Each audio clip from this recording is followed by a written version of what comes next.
Hi, this is like a trial run to see if this will work or not. I'm sitting in my basement. I'm trying to make this work, but I don't know if it will. Like I said, I don't have a tripod or anything to hold up my phone. So we'll see if this works. Okay. So I have been dealing with a mental illness for many years. And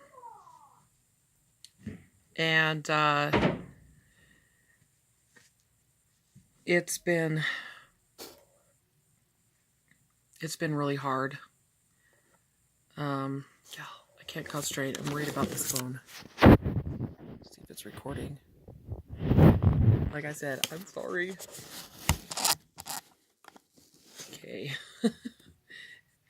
So anyway, I've been dealing with this mental illness for many years. It's depression. And I have anxiety with it and some PTSD. The PTSD isn't as severe as it used to be, but it's still something I try to deal with. And the anxiety, I take a medication for it that's just it's not a very strong one for it. It's basically all I need for now. I don't have like a severe anxiety that some people get, but once in a while my anxiety can peak. But I typically know how to calm that down when I need to. And the depression that I have is, I think it's clinical depression or something. I'm not sure. I've had postpartum depression pretty bad. I had it with all 4 of my kids. With my first one, I didn't know what was going on with me. I didn't have a phone. I didn't have a computer or internet. I didn't have a car. I didn't have anything. My husband was working, and I had to quit my job because I was put on bed rest during my pregnancy. And then after I had her, it really hit hard after I had my baby. Like almost literally right away. Like I remember the feeling of I was dreading leaving the hospital with her, not being with her because I knew how to take care of babies. It was going home and not having those kind-hearted, loving nurses there to help me, support me, encourage me, to talk to feel like things were being taken care of. So I was pretty scared to go home and very apprehensive. I didn't understand the feelings. I was very confused and very uncomfortable. Like I didn't know exactly what it was I was feeling. I'd never felt that way before. I felt really lonely. I mean, I had my husband, I still do, but I had my husband and everything, but you know, he didn't have much experience with babies or any experience with a, postpartum mom, of course, but it's not that I was even worried about that. It was, I mean, he has a completely different personality type than I do, and I like to talk, and I like to talk to get things out, and it helps me figure things out when I can talk, especially when I can talk to somebody.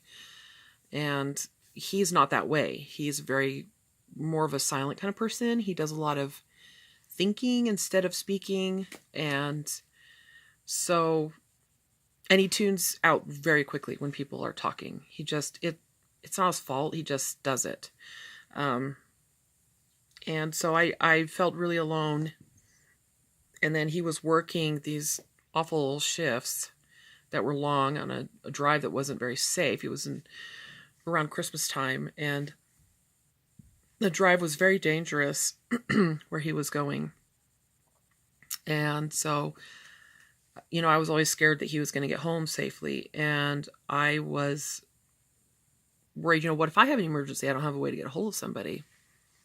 We lived above a barn, this old folks that owned the place, and I mean, I loved it there, but it was pretty set back and recluse. It just, there just wasn't a lot of people around.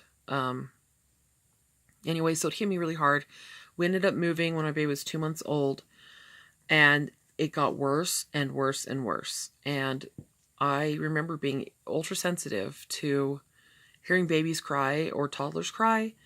And next door to where we moved to was a daycare, of course. And they would take the babies outside in this winter and spring, didn't matter what time of season it was.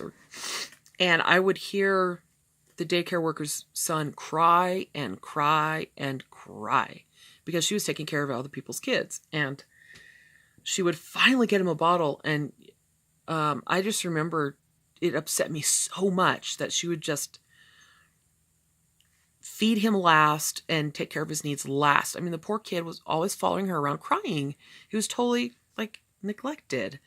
And I know she wasn't doing it on purpose, but it pained me so deeply that I couldn't handle it. I remember watching some TV shows when we finally got a TV, and Geraldo, he puts stuff on his shows that are not, I mean, they're real life, and it's good because people need to see this stuff, but I mentally and emotionally could not handle it at the time. I was breaking down and would just go into these sobbing, crying fits, and it wasn't like me. I slowly started coming out of that. It wasn't as severe. I mean, it got worse, and then it started to get better. But it was several months of hell. It really was. And then with my second one, I knew it was going to happen. I could start feeling it coming on while I was pregnant with her, and so I started taking Zoloft or something like that. Something that they say is safe in pregnancies. So I took that near the end, and then my second one's also girl, after she was born as well. And that helped immensely. Depression still hit me, but it wasn't so severe, and I didn't feel so alone. And my husband worked closer, and he would get a ride with his boss, so I had a car. I mean, things were just so much better. After she was about 2 months old, we moved again. We moved to a town home where is when I first started YouTubing, like years ago, 10, 11 years ago, when YouTube was still brand new. And I started vlogging a lot, and I was talking about different health problems I was having and things. And depression was starting to come back again because of everything I was going through. I mean, there was family problems, relationship problems, health problems. Oh my gosh. A new diagnosis like every week. It was insane. And my life was just getting sucked away from me, and I felt like everything was just pulled out from underneath me, and I was left dangling over like this open black abyss, and there was no one there to support me, no one there to help me. My husband didn't know what to do, so he was talking to people who really hated me, but were a support to him only. And that just made things worse because they were not giving him positive feedback about me at all. And so instead of him trusting and believing me and supporting me, I won't say that he was fighting against me, but he just wasn't really there. He didn't know how to react to this because he was being fed a bunch of garbage from one side.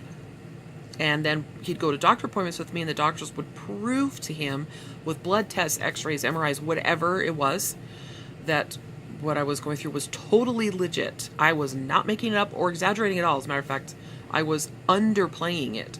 I always underplay how bad things really are. And so just because I don't like to deal with it, not because I want to appear like I can handle it. I can't. I underplay it because it's easier for me to cope with it that way. So I felt bad for him too. He didn't get married to have a sick wife. I put on a ton of weight really quickly, and this was after I was totally debilitated. It wasn't because I was a pig or couldn't control myself. Nothing to do with that. I wasn't drinking pop. I wasn't eating junk food or anything. It was, I had my gallbladder had been removed. I have hypothyroidism. That's when I got diagnosed with that. I ended up with mono. I had a broken foot and then a broken hand and car accidents and migraines, sleep problems, and I mean the list goes on and on and on. And so it was so bad, and it just wasn't ever getting better. It was just getting worse. And then I ended up getting diagnosed with bladder disease too, which just was so awful. Interstitial cystitis. So anyway, the depression came crashing back again. The anxiety peaked like immensely. PTSD, because of the crap that he and I were forced to go through dealing with like relatives and relationships and work and money and health. I mean, everything. It was so hard. It was the worst though when my husband had to, when he lost his job, he got laid off. It was when the economy crashed and he joined the army. That's when my anxiety and PTSD went, it was really bad. But through all these years, I mean, that was years ago. Through all these years, one thing has remained a constant for me, and it's been depression. And it's been, I mean, sometimes it's better, sometimes it's worse, but usually there's just always something there. I mean, it's never fully gone. And I've been doing a lot of thinking about that. And there are a lot of people who deal with depression, and they wonder why they can never be happy. Well, in all honesty, I believe that people who have depression can be happy. Mean that depression's gone. Depression can be there while you're happy. I know, totally controversial, but it really isn't. I'm religious, and from studying scriptures, and also based on personal experience and reading other people's things and seeing other people's experiences, when people are doing things that are going against their nature or going against their core system and beliefs and their moral code, they are going to be unhappy, whether they suffer with depression or not. But if they have depression and they're doing that, they're going to be miserable. And a lot of the time, those people, they just don't want to live anymore. They want to give up. They want to die. And that is the frank reality of it. And then you have people who, like me, have depression and who do everything they can to live in line with their moral code and the ethics that they believe in, and according to their beliefs and how they feel it's true. And when those people are living that way, especially when they're making wise choices, not foolish ones, they are a lot happier. Like, it's a lot easier for me to see silver linings in things and to laugh and enjoy myself, even while feeling this feeling of depression is like a cloud that not just hangs over you but hangs around you. It literally like envelops you, and it can get so bad where it's like you're trying to see through a thick dark mess. But when you are living in accordance to, say in my case, living in accordance to the gospel that I believe in with all my heart, when I'm living according to that belief system and following what I believe are God's commands, and choosing the right and doing the best that I can in my circumstances and with what I have, I actually can see through that cloud. There's God reached down and put a part in the cloud, and I can see through it. And so the cloud may be there still, may be around me, but I can see out and feel the warmth of His love, or if it's not warmth, it could be the clarity of His love, or a feeling of acceptance or forgiveness or empathy and compassion from deity. if you don't believe in God. Believe in something, whatever it is you believe in. For me, I know that my religion has helped me find peace, and that is a huge, huge thing that many, many, many people are missing in their lives, especially the ones who suffer from depression. Depression and bipolar and all those things can really debilitate a person, like very severely. You don't have to have a disease of some other kind to be completely debilitated and not be able to even get out of bed. Depression is really bad. It's not if you just change your frame of mind, or if you just make up your mind to be happy, or if you just choose to get out of yourself and yada, yada, yada. No, it doesn't work that way. That's like telling someone who has a lame leg, just walk on it. You'll get strength in it again. Like, I just want to roll my eyes at people that choose to remain ignorant when it comes to mental illness. They choose to be ignorant about it because they will refuse to accept more modern medical science and testing and everything that's proven that this isn't just a state of mind or an attitude problem. It's a real legit issue. I know every day I struggle to get going. Every single day I struggle. It's a fight every day. And if it wasn't for the peace that I have from living true to my religion and knowing that I'm doing it to the best of my ability, I think I would be one very miserable person.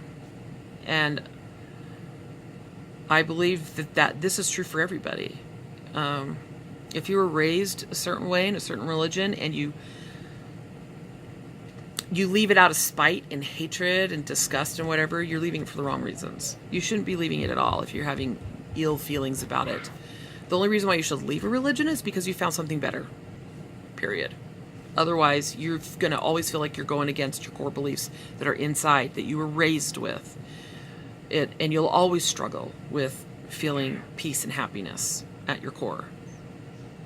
I don't feel like there's a huge hole in me that can't be filled. That hole has been filled.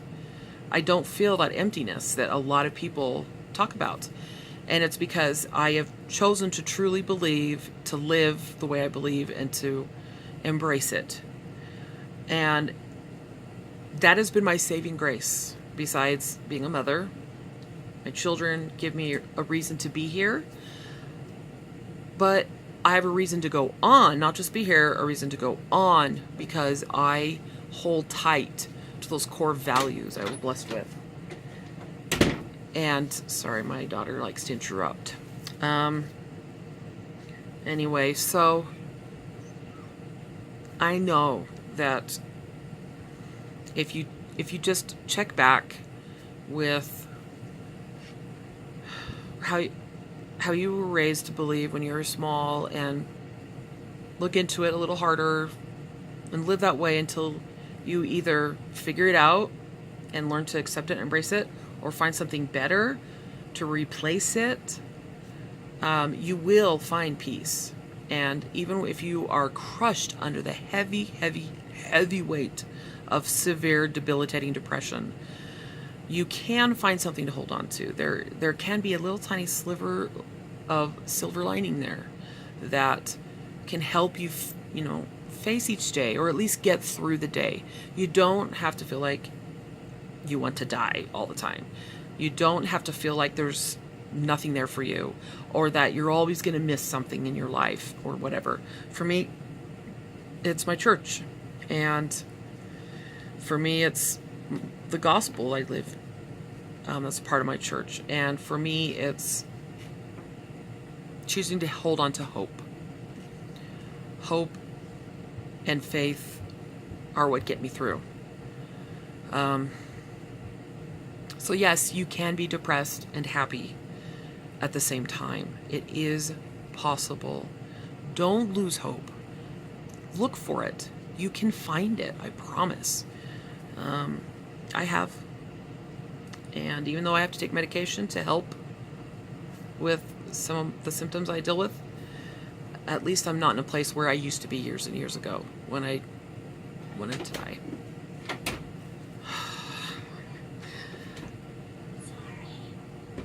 So anyway, sorry my kids are rude. They know I'm in here.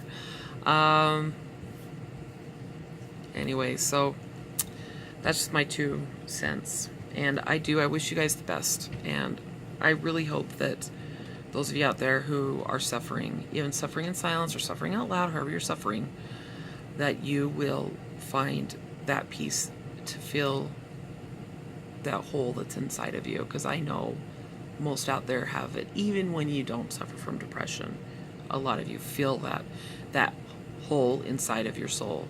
You can feel it. It can be filled. Anyway, please subscribe to my channel. Thank you so much for watching this, especially to the end. And like it if you like this video, then I can know what you like or not.